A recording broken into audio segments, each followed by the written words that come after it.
The alien girl said, "I'm not your pet." Then curled up in his lap, the alien girl said, "I'm not your pet." Then curled up in his lap, the asteroid station hung like a lonely jewel in the black sea of space. Its metal walls glinted dimly under the scattered lights of distant stars. Mining ships came and went, but this place had no real visitors, except for those who lived here, the humans who mined rocks for the precious minerals hidden inside. Among them was Rylan, a human engineer with a calm mind and steady hands. Rylan loved machines more than people. Machines were honest. They broke, and then you fixed them. He could understand a dying engine better than a confused coworker. Today, he was working on an old cargo ship that had lost power while approaching the station. Sparks flew from the panels as he examined the circuits. The station was quiet except for the hum of machinery. That hum, however, was suddenly broken by a faint, strange sound. It wasn't like any alarm or machine whine. It was more like a soft, frightened cry. Rylan paused. "What the?" he murmured. He looked around, but the corridor was empty. Then he heard it again, a small whimper echoing from the shadows beyond the maintenance bay. Curious, he grabbed a flashlight and stepped into the tunnel. The light swept over the walls, reflecting off the metal in 1,000 tiny shards. And then he saw her. She was small, barely taller than a human child, but clearly not human. Her skin shimmered faintly in colors that seemed alive, shifting between green and silver. Her eyes were wide, golden, and full of fire, yet shadowed with fear. She had long fingers tipped with delicate claws, and her body was lithe, clearly built to move quickly and survive harsh conditions. When she saw him, she hissed, a sharp, almost musical sound. She bared her teeth, low and dangerous. "I'm not your pet," she spat in a strange language, though the words somehow sounded clear to Rylan. He blinked. I'm not going to hurt you," he said gently, holding up his hands. He took a careful step closer. "Hey, calm down." "Please," her tail twitched, coiling around her like a spring. She backed up, eyes never leaving him. "I don't need your help, stay away," she snapped. Her voice carried a strange mix of pride and fear, a warning that she would fight if forced. Rylan paused. He could have turned away, many humans might have done so, but something in her eyes, the raw fear and vulnerability, struck him. "You're hurt," he said softly. "You're bleeding. You can't survive out here alone." She narrowed her eyes but did not respond. She was breathing fast, trembling slightly. It was clear she had been running for a long time. Rylan carefully reached into his toolkit and pulled out a first aid kit. He put it on the ground between them. "I can help you," he said. "Just let me do this." "You don't have to trust me, just let me help." For a long moment she simply stared. Then she hissed again and bared her claws. The instinct to fight was strong, but hunger and exhaustion were stronger. Slowly, cautiously, she stepped closer, still on guard. Rylan opened the kit and showed her the bandages and antiseptic. "See, nothing scary, I just need to clean your wound." Her golden eyes flickered with something new, curiosity. She didn't speak, but she didn't move away either. Rylan carefully cleaned the scratch along her forearm. It was shallow but dirty, likely from sharp rocks in the asteroid caves. She winced and growled softly. "Almost done," he said, pressing a bandage gently over the cut. "See, you'll be fine." The alien girl watched every movement. Slowly, she lowered her claws just a little. Her tail uncoiled slightly. She still did not speak. "I know it's hard to trust anyone," Rylan said, voice soft, steady. "I get it, but I'm not going to hurt you. You can stay here until you're ready." She took another cautious step closer. For the first time, she let herself be near him without attacking. Rylan smiled faintly. "Good, that's a start." The alien girl's stomach growled. She froze. She had not eaten for a long time. Rylan noticed. He pulled out a small pack of rations from his belt. He set it on the floor. "Food," he said simply. "Eat, it's safe." Her eyes flickered between him and the food. She made a low, suspicious noise, but slowly, almost painfully, she inched toward it. Rylan stepped back, giving her space. She tore into the food with sharp, delicate teeth, moving quickly yet cautiously, as if every bite might be a trap. Once she finished, she paused, watching him carefully. Her tail flicked slightly, a tiny sign of her curiosity. Rylan knelt on the floor at a safe distance. "See, nothing bad happened, right?" She blinked, her expression softened slightly, but only slightly. Still tense, still defensive, but the first thread of trust had formed. Hours passed. The station's lights flickered through the metal walls. Rylan worked quietly on the ship, fixing circuits and checking systems. The alien girl curled up in a corner nearby, still alert but not attacking. She watched him, fascinated by how methodically he worked. How he understood the machines, how he stayed calm under pressure.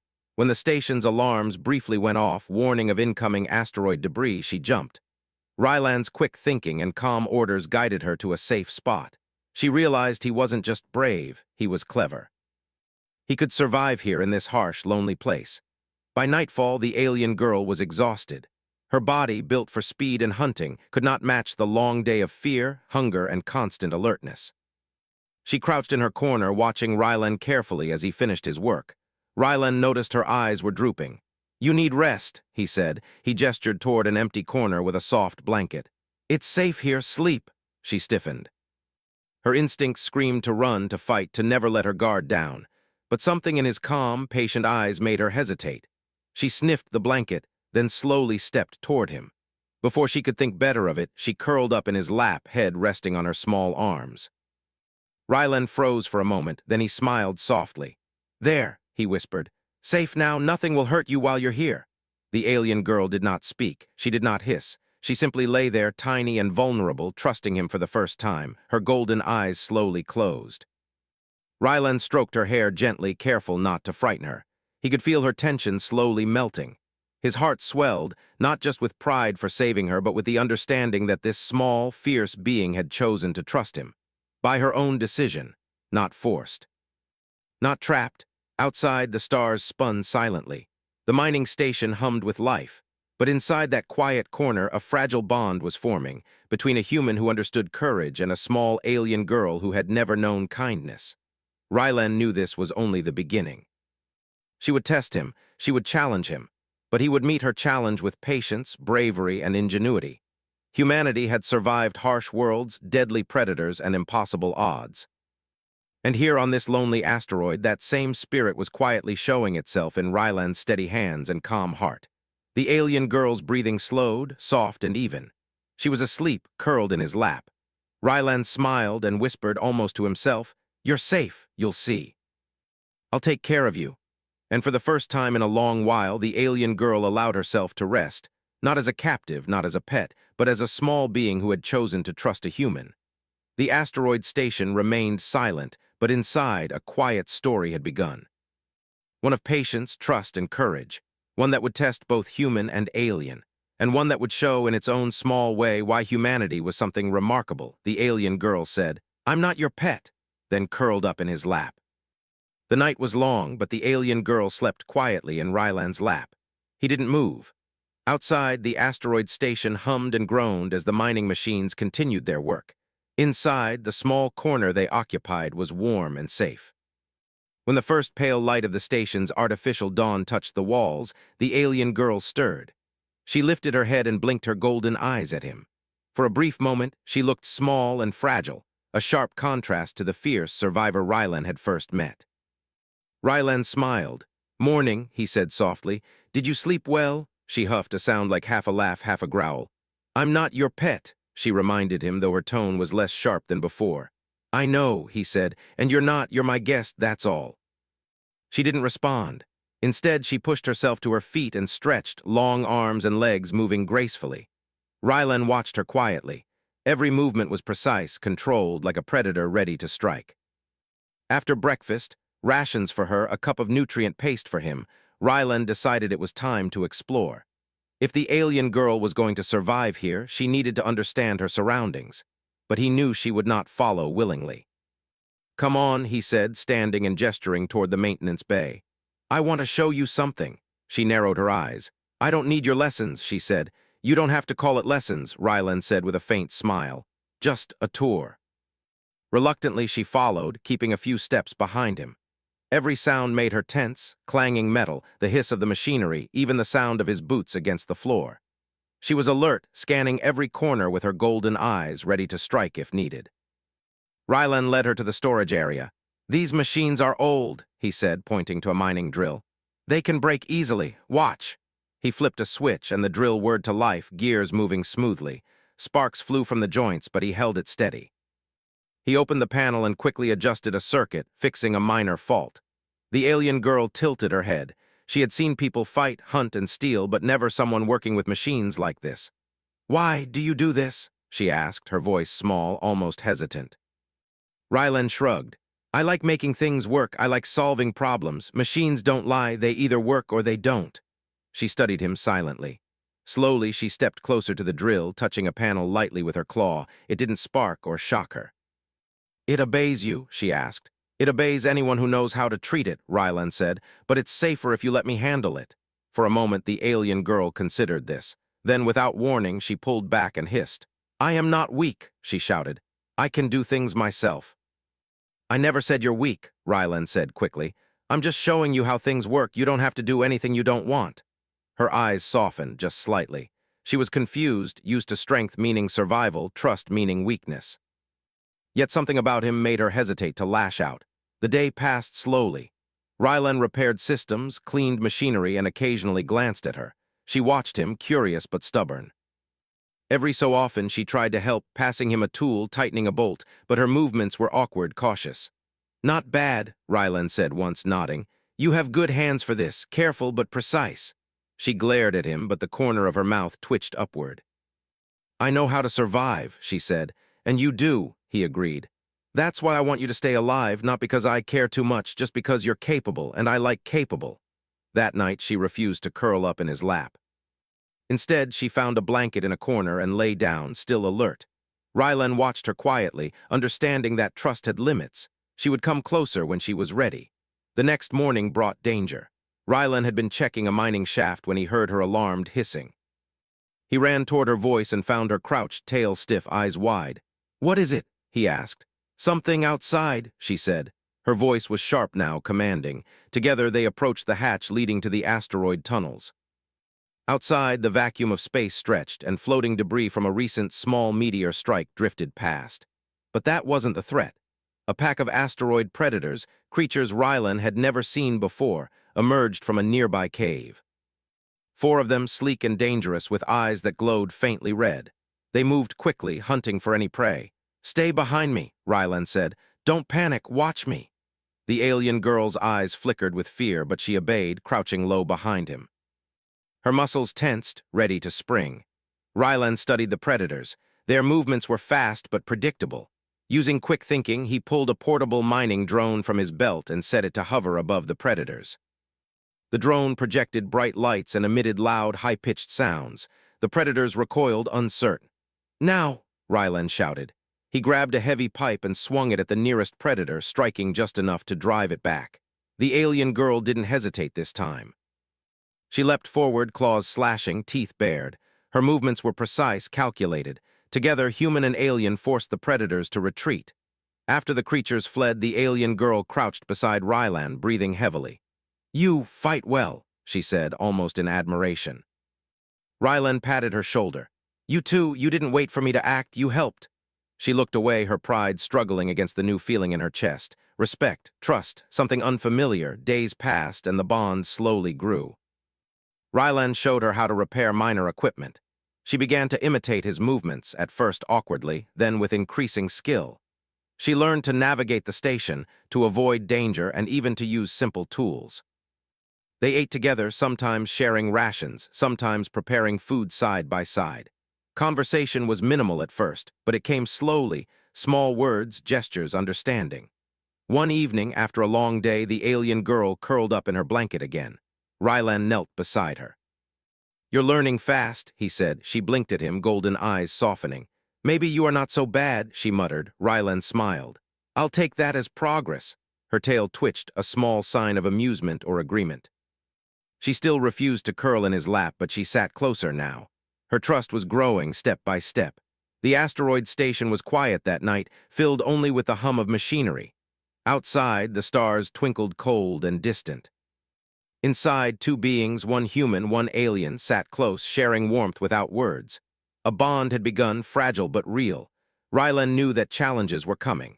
The asteroid tunnels were dangerous, the predators persistent, and her past might catch up with them. But he also knew this. Patience, bravery, and ingenuity could build trust where fear had ruled. And the alien girl, fierce and proud, was beginning to see it too.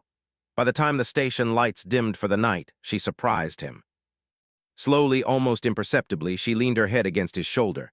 Not curled in his lap yet, not fully, but closer than ever. Ryland's heart swelled quietly, one step at a time, one act of trust at a time. Humanity had survived harsh worlds, impossible odds, and deadly predators. And here, on this lonely asteroid, that same spirit was showing itself again, in patience, cleverness, and courage. The alien girl's eyes closed briefly. She was exhausted, but she didn't pull away. And for Ryland, that small gesture was a victory greater than any machine he had ever repaired. Outside, the asteroid field spun endlessly. Inside, a new story was being written, one of trust, one of courage, one of human ingenuity meeting alien strength. And it had only just begun. The alien girl said, "I'm not your pet."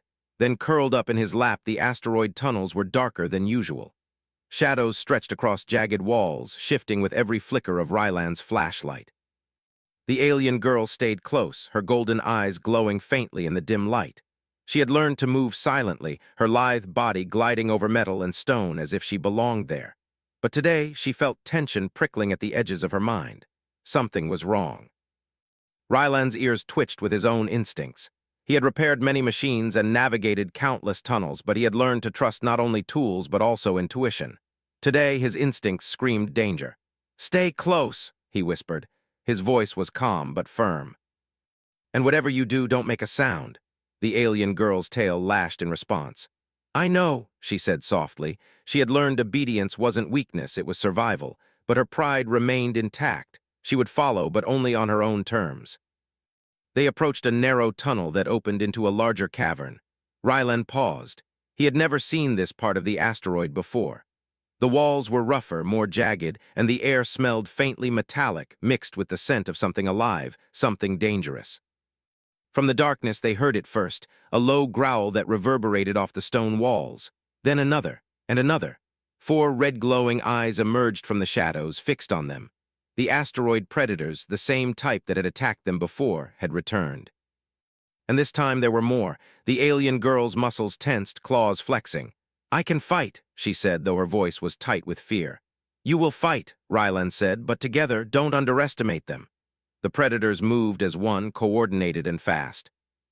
Ryland scanned the cavern. The uneven rocks gave him an idea. He grabbed a small explosive charge from his pack, something he had salvaged from the mining equipment.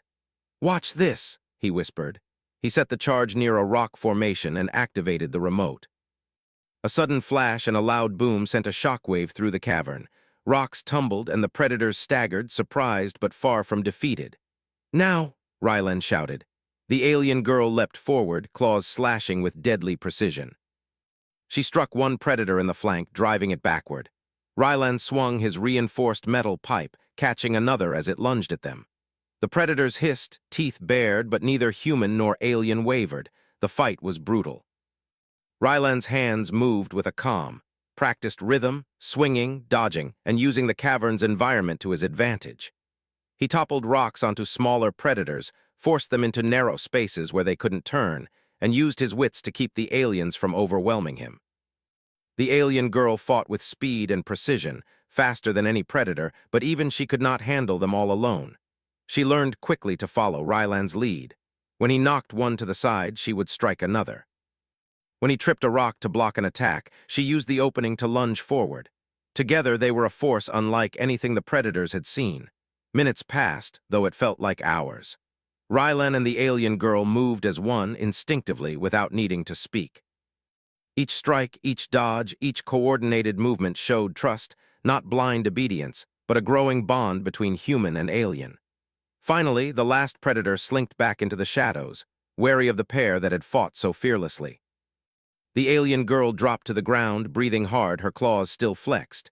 She looked at Ryland with wide eyes, a mixture of fear, pride, and something new respect. You're clever," she said, voice trembling slightly. "And strong." Ryland wiped sweat from his forehead, offering her a small smile. "So are you fought well."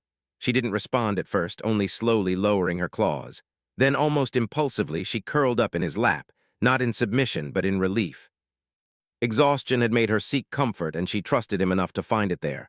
Ryland's heart swelled. This wasn't weakness, it was trust, earned through action and courage. He stroked her hair gently. "See, you survived, we survived together."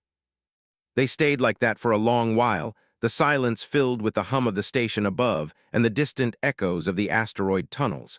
It was a fragile piece, but it was theirs. The next day, Rylan led the alien girl to the outer edges of the station, to a place where the asteroid field opened into open space. He wanted her to see the sky, the stars, the vastness that humans had learned to navigate. "Look," he said, pointing upward.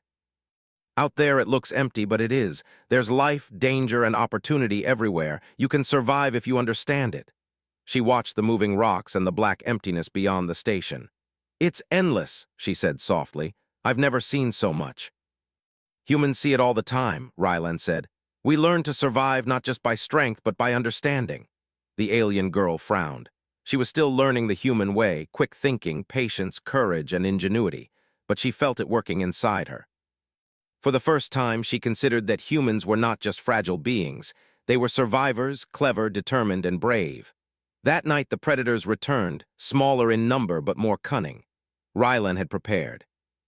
He set traps, rigged alarms, and positioned the alien girl strategically. When the creatures lunged, she was ready, striking with precision, while Rylan used his tools and environment to control the battlefield. Again, they fought together seamlessly.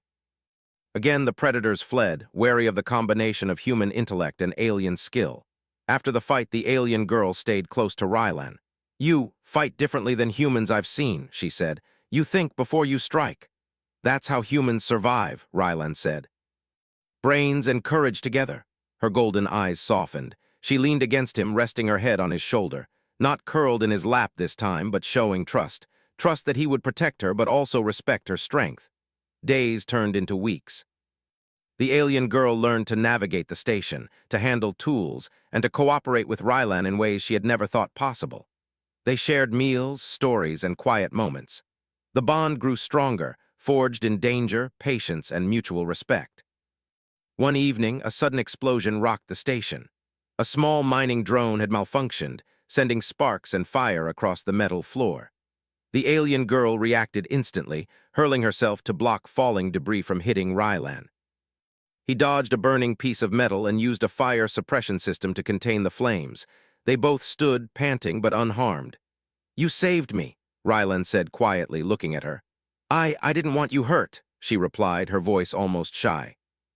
That night she curled up in his lap again, fully, not as a pet, not as a captive, but as a being who had chosen to trust him completely. Rylan held her gently, feeling the bond between them deepen. Outside, the asteroid field stretched endlessly. Inside, a human and an alien had faced danger, learned from each other, and survived. Together, they had proven that courage, intelligence, and trust could overcome fear. And though they didn't know what challenges lay ahead, they were ready. Because together they were stronger, the alien girl said, "I'm not your pet." Then curled up in his lap, the asteroid station was quiet after the last predator attack. The hum of machinery filled the empty halls, a constant reminder of human ingenuity and survival. For the first time, Rylan and the alien girl moved through the station not as hunter and hunted, not as stranger and wary guest, but as companions in a fragile new world. Rylan had repaired the mining machines, checked the life support systems, and ensured the outer hull was stable. Yet none of his technical work mattered as much today as the presence of the alien girl, sitting quietly beside him in the corner of the maintenance bay. Her golden eyes reflected the dim lights, softer now, calmer. She watched him as he worked, observing each movement with quiet fascination. "You handle machines differently than anyone I've seen," she said finally, her voice small and hesitant. Rylan looked up from the panel he was adjusting. "Machines are honest," he said. "They don't trick you, they break, you fix them, it's simple." She tilted her head. "You are honest too." The words surprised him. He wasn't sure if she meant it as a compliment or an observation. "I try to be," he said. "Honesty is easier than lies. Lies make problems worse, always." The alien girl didn't respond immediately. She had learned to read humans in small ways, tone, body language, eye contact, but still humans were unpredictable. Yet something about Rylan's calm, steady presence made her want to try.